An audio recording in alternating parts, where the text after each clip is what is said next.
When rumors of an international warrant for the arrest of Deputy President Paul Mashatile first emerged, most wrote it off as political fantasy, just another news story in the maelstrom of South African political rumor-mongering.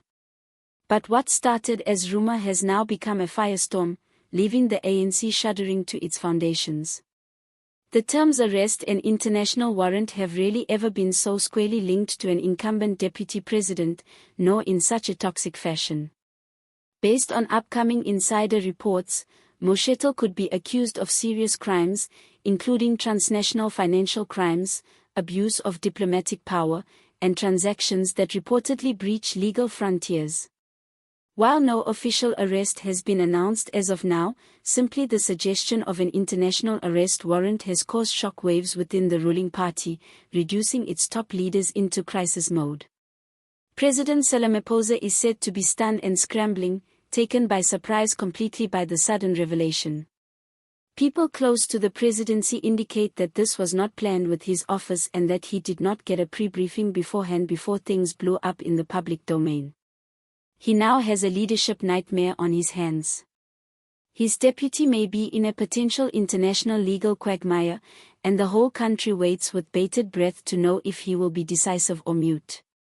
The political record of the president, already bruised by sluggish reforms and increasing corruption scandals, is now in an even more precarious state.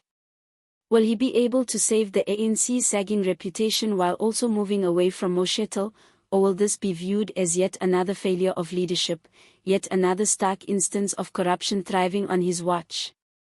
This is not something the ANC can spin out of existence with party solidarity and internal discipline, unlike internal scandals.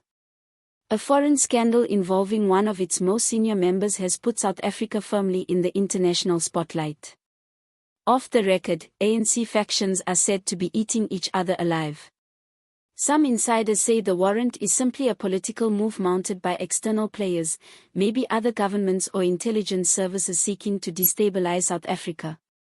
Others speculate that it's revenge from competing ANC camps looking to clean out Mashatile before he can gain more influence within the party. Whatever the reality is, the pandemonium is certain, the struggle for power has gone nuclear. Parliamentary leaders are ducking the media and leading ANC figures have become radio silent. Even some of Mashatile's closest supporters are declining to comment, fueling suspicion something much bigger is going down. Rumors for weeks have swirled about huge sums of money flowing through offshore accounts associated with firms connected to Mashatile, and now those rumors have met global law enforcement throughout South Africa. Pressure is mounting. The question on all citizens' lips, will Paul Mashatile be brought before justice or will he escape by fleeing, delaying, or hiding behind ANC power dynamics and diplomatic immunity? Unsubstantiated reports indicate that his personal security has been boosted and public outings significantly curtailed. Meetings are being cancelled or relocated to unknown venues, and all his moves now are under microscopic scrutiny. In the meantime, national and international police forces are reportedly coordinating, though jurisdiction is unclear. Will Mashatile be shielded behind the ANC's mighty legal umbrella, or will South Africa be compelled to extradite him to stand trial? It's a constitutional crisis, a political earthquake, and potentially the ultimate test of South Africa's judicial system. President Ramaphosa is facing a decision that will shape his legacy. If he goes ahead to suspend or distance himself from Mashatile, he may earn public trust but risk sparking civil war within the ANC. Mashatile has a fiercely dedicated base of support, especially among the younger members of the party who identify him as the face of the future of the party. Ousting him could cause splits, walkouts, or even a complete party collapse. On the contrary, if Ramaphosa takes no action, the public will be almost certain to regard him as complicit. The world also will regard South Africa as weak in the face of corruption, and his reformer image will crumble beyond repair.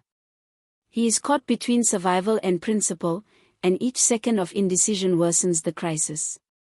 Opposition parties have not been slow in pouncing on the moment. The DA has demanded an emergency session of Parliament to discuss Mashatile's suspension, while the EFF has pushed even harder, calling for Ramaphosa himself to be investigated for what they term willful ignorance of corruption at the highest level. Smaller parties are also joining in, piling on and presenting this scandal as evidence that the ANC is no longer able to rule responsibly. Public indignation is simmering on social media, with hashtags demanding the arrest of Mashatile trending.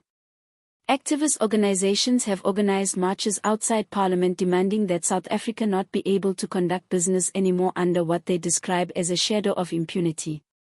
The scandal has reached beyond whether one man is guilty or innocent. It has become a referendum about the country's whole political establishment. The ANC, in turn, is experiencing fissures not seen since the most stormy days of its life. Party veterans are suddenly pushing Ramaphosa to move swiftly, while young radicals caution that any action against Mashatile will be perceived as treason. In harsh tones, there are even intimations that if Ramaphosa acts against his deputy, Mashatile's followers will move against Ramaphosa's resignation as reprisal. Overseas, the response has been rapid. Sources in Brussels, Washington, and even Beijing indicate that foreign governments are carefully observing how South Africa reacts. Investors are on edge, and ratings agencies are warning of potential downgrades should instability spread further. South Africa's weak economy, already reeling under unemployment and power crisis, may be pushed to the edge if political instability intensifies. For Mashatile himself, silence has been the tactic of choice. He has not been seen in public to protest his innocence, no press releases, no interviews, no denial, just a cryptic observation via his spokesman describing the allegations as baseless and politically motivated. Silence is not allaying rumors, it is merely fueling them. The lack of candor is playing into the impression that something big is being kept under wraps. And so the nation waits, waiting for the warrant to be confirmed, waiting for the president to move, waiting for Parliament to determine if they will call for accountability or cover yet another leader. Each new hour brings fresh rumors, fresh leaks, fresh questions, and with each passing moment, faith in the ANC disappears further. The atmosphere in Parliament has changed overnight. The 2026 elections, previously believed to be an almost certain ANC triumph, are now a complete open race. Opposition parties are gearing up to use this scandal as a springboard to bring ANC dominance to a permanent end. Some analysts are even speculating that the party will lose its absolute majority for the first time in decades, reconfiguring South African politics beyond anyone's imagination.